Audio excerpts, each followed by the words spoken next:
السلام علیکم ورحمۃ اللہ وبرکاتہ۔ محترم ناظرین کرام، انجینئر مرزا نامی شخص جس نے قرآن اور حدیث سے لوگوں کو دلائل دینے کا دعویٰ کیا ہے، اور اس شخص کا یہ بھی دعویٰ ہے کہ علماء سے، بزرگان دین سے دین نہیں سیکھا جائے گا، ان لوگوں نے دین کو بدل دیا ہے، تو یہ صاحب کر کیا رہے ہیں کہ اپنی من گھڑت تشریحات کے ذریعے، اپنی من گھڑت تعویلات جو سلف سے، علماء سلف میں خلف میں کسی نے بیان نہیں کی، ایسی آؤٹ پٹانگ باتیں لوگوں کو بتا کر اسے قرآن اور حدیث کا نام انہوں نے دے رکھا ہے۔ یہاں تک یہ قرآن کی آیات پیش کرتے ہیں، احادیث شریفہ پیش کرتے ہیں، سب صحیح ہیں اپنی جگہ پر۔ اصل جو خرابی ہے وہ یہ ہے کہ یہ شخص عالم نہیں ہے، اور عالم وہ ہے جو نبی کا وارث ہوتا ہے، کہ یہ شخص جو دعوے کرتا رہتا ہے کہ باب تو شیء کوئی نہیں، یعنی کہ مطلب بزرگان دین اور اولیاء اللہ یہ سب کچھ نہیں ہے، یہ ساری چیزیں کچھ نہیں ہے، بس قرآن اور حدیث کو فالو کر لو، تو اس اعتبار سے یہ شخص تو ایک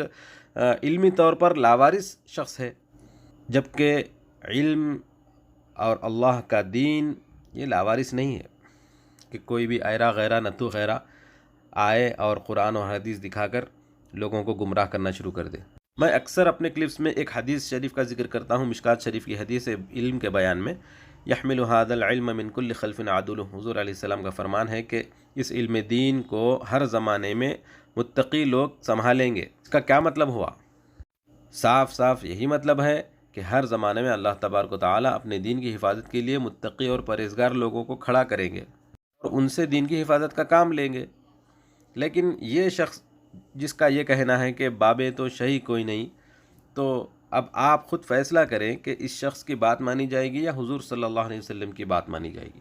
کیا انجینئر مرزا یہ کہنا چاہتا ہے کہ اللہ تبارک و تعالیٰ نعوذ باللہ اپنے دین کی حفاظت نہیں کر سکے اور سارا دین سمٹ کر بخاری شریف اور مسلم شریف میں آ گیا، اور اس کو تشریح کرنے والے ایسے لوگ آ گئے جن کا کوئی نہ استاد ہے، نہ جنہوں نے کہیں سے فراغت حاصل کی ہے، نہ کسی مدرسے نے جنہیں سند دی ہے، تو ایسے کمزور لوگوں کو اللہ تعالیٰ اپنا علم نوازے گا؟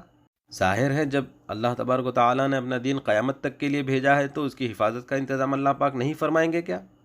تو اللہ کے بندو، میری اس بات پر غور کرو کہ یہ شخص حقیقت میں ہے کیا، کیونکہ قرآن اور حدیث کے نام پر جتنے بھی مسئلے اس نے بیان کیے ہیں، ان سارے مسئلوں میں آپ غور کریں گے، اس کی ٹاپک جو اصل ہوتی ہے وہ غدیر قوم پر، حب اہل بیت پر، حب علی پر جا کر رکتی ہے۔ آپ اس کے لیکچر سنیں گے تو آپ کو اندازہ ہوگا کہ بخاری شریف، مسلم شریف کی جو احادیث ہے وہ تو اپنی جگہ درست ہیں، لیکن ان احادیث کا بیان کرنے کے بعد یہ تو تشریح کرتا ہے نا، وہاں غور کریں، یہ جو تشریح کرتا ہے تو غدیر قوم، حب اہل بیت، حب علی اس کی ٹاپک کا اصل مرکز۔ اور کافی تشویشناک بات تو یہ ہے کہ یہ قادیانیوں کو بھی سپورٹ کرتا ہے۔ اس کے نزدیک قادیانی یہود و نصارہ سے بہتر ہیں، اور قادیانیوں کا یہ عقیدہ ہے کہ حضور صلی اللہ علیہ وسلم بے شک خاتم النبیین ہیں، لیکن جو نبی آ رہے ہیں جن کا سلسلہ جاری ہے وہ نبی ہیں جو غیر تشریعی ہیں، یعنی نبی تو آ رہے ہیں لیکن شریعت حضور کی چلے گی، یہ ان کا عقیدہ ہے۔ اور انجینئر مرزا قادیانیوں کی اس تعویل کو غلط نہیں کہتا، جبکہ ترمذی شریف جلد 2 صفحہ نمبر 51 پر آپ پڑھ سکتے ہیں کہ حضور علیہ السلام کا ارشاد ہے، رسالت و نبوت یعنی تشریعی نبوت دونوں بند ہو چکی ہیں، سو میرے بعد نہ شرعی نبی آ سکتا ہے نہ غیر شرعی۔ کہ آپ کے ساتھ جو قادیانی ہیں، جو نبی علیہ السلام کو آخری نبی مانتے ہیں لیکن ساتھ امتی نبی کلیم کرتے ہیں، کیا یہ یہود و نصارہ سے بدتر ہے؟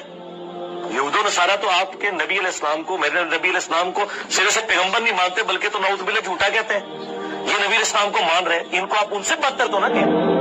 ناظرین سنا آپ نے، یہ کہہ رہا ہے کہ قادیانی حضور صلی اللہ علیہ وسلم کو نبی تو مان رہے ہیں، اس کا کیا مطلب ہے ناظرین؟ قادیانیوں کی تائید کرنے کا کیا مطلب ہوا؟ لیکن ہمارے نوجوانوں کا حال اتنا عجیب ہے کہ کوئی بھی انہیں قرآن اور حدیث دکھائے گا تو یہ کہیں گے کہ بھائی بندہ دلائل سے بات کر رہا ہے، آپ بھی ان کے ساتھ دلیل سے بات کرو۔ ایسے بھولے بھالے مرزا انجینئر کے فالوورز کے لیے میرا مشورہ یہ ہے کہ میرے بھائی، دلائل اس شخص کے معتبر مانے جائیں گے جس کو علماء معتبر قرار دیں، جس کو کوئی بڑا دینی ادارہ سرٹیفکیٹ دے کہ ہاں یہ بندہ ہمارے پاس اتنے سال تعلیم حاصل کیا، اس کی بات درست مانی جائے گی، تبھی اس کے دلائل کو مانا جائے گا نا۔ آخر آپ دنیاوی تعلیم کے لیے، انجینئرنگ کے لیے، ڈاکٹری کے لیے بڑے سے بڑے کالج میں، یونیورسٹی میں ایڈمیشن لیتے ہو، وہاں تعلیم حاصل کرتے ہو. جب وہ یونیورسٹی، وہ کالج سرٹیفکیٹ دیتا ہے، تب جا کر آپ کو مارکیٹ میں نوکری ملتی ہے. لیکن اللہ تبارک و تعالیٰ کا دین اتنا سستا ہو گیا کہ کوئی بھی قادیانی کے روپ میں، شیعہ کے روپ میں آپ کو آ کر قرآن اور حدیث دکھائے اور آپ مان جاتے ہو. اللہ اور اس کے رسول کی بات سننے کے لیے آپ لوگ کوالٹی چیک کیوں نہیں کرتے ہو؟ اور سب سے اصل چیز تو دین ہے، دین کا علم ہے اور اس پر عمل کرنا ہے. تو دین کا علم کسی ایسے شخص سے حاصل کریں گے جس کا کوئی مدرسہ نہیں ہے، جس نے کہیں سے سرٹیفکیٹ نہیں لیا. یہ تو کوئی عقل مندی نہیں ہوئی. دل کا، دماغ کا علاج کرانا ہو تو سرچ کرتے ہیں ہمارے بھائی کہ فلاں ڈاکٹر کیسا رہے گا، فلاں اسپیشلسٹ ہے، فلاں علاقے میں فلاں اسپیشلسٹ ہے، اس کے پاس ایسی ایسی فیسلٹیز ہے. اپنے ملک میں علاج ہونا ممکن نہ ہو تو بیرون ملک جاتے ہیں، امریکہ، کینیڈا، لندن جاتے ہیں علاج کرانے کے لیے. اور دین کا علم حاصل کرنا ہو تو کوئی بھی آ جائے انجینئر، قرآن حدیث بتا دے، بس ہاں بھائی یہ دلائل سے بات کر رہا ہے. یاد رکھیں میرے بھائی، دین کا علم نبی کا وارث ہی بتا سکتا ہے. آپ دین کا علم نبی کے وارث سے لیں گے تو انشاءاللہ کبھی گمراہ نہیں ہوں گے. لیکن آپ دین کا علم ایسے شخص سے لیں گے جس کا اوپر کوئی باپ دادا نہیں ہے، تو ایسا شخص آپ کو قرآن سے آیات دکھا رہا ہے، احادیث شریفہ بخاری شریف سے، مسلم شریف سے دکھا رہا ہے انٹرنیشنل نمبر کے مطابق. یہ سب صحیح ہے بھائی. پرابلم کہاں کریٹ ہو رہی ہے اس کو سمجھیں. یہ جو تشریح کر رہا ہے وہ تشریح اس کی اپنی منمانی ہے، اس کے اپنے جو نظریات ہیں. اہل سنت کی آڑ میں یہ جو اپنا گندا کھیل رچا رہا ہے، وہاں پر پرابلم ہے. اللہ تبارک و تعالیٰ کا دین اتنا سستا نہیں ہے کہ کوئی بھی بہروپیہ آ کر آپ کو قرآن اور حدیث بتا دے اور آپ اسے مان جائیں. کا دین بتانے والے کبھی اپنا مسلک نہیں چھپاتے، کبھی اپنا مذہب نہیں چھپاتے. اللہ کا دین بتانے والے کبھی قادیانیوں کا سپورٹ نہیں کرتے، کبھی شیعوں کا سپورٹ نہیں کرتے. اللہ کا دین بتانے والے کبھی نبی کے وارثوں کو برا بھلا نہیں کہتے. اللہ کا دین بتانے والے کبھی اللہ والوں سے بغض نہیں رکھتے. اللہ کا دین بتانے والے کبھی صحابہ کرام پر تنقید نہیں کر سکتے. تو دلیل کے طور پر قرآن اور حدیث کو پیش کرنا کسی بھی مسئلے کی بنیاد پر، وہاں تک تو صحیح ہے. لیکن اس کے ساتھ ساتھ یہ آپ حضرات کے ذہنوں میں جو زہر گھول رہا ہے صحابہ کرام کے تعلق سے، خصوصاً حضرت معاویہ رضی اللہ عنہ کے تعلق سے، یاد رکھیں کسی بھی ایک صحابی سے بغض رکھنا آپ کے ایمان کو خطرے میں ڈال سکتا ہے. دل کے نام پر دھوکہ نہ کھائیں میرے بھائی. حضور صلی اللہ علیہ وسلم کا لایا ہوا دین ایک لمحے کے لیے بھی اس کی حفاظت کرنے والوں سے خالی نہیں ہے.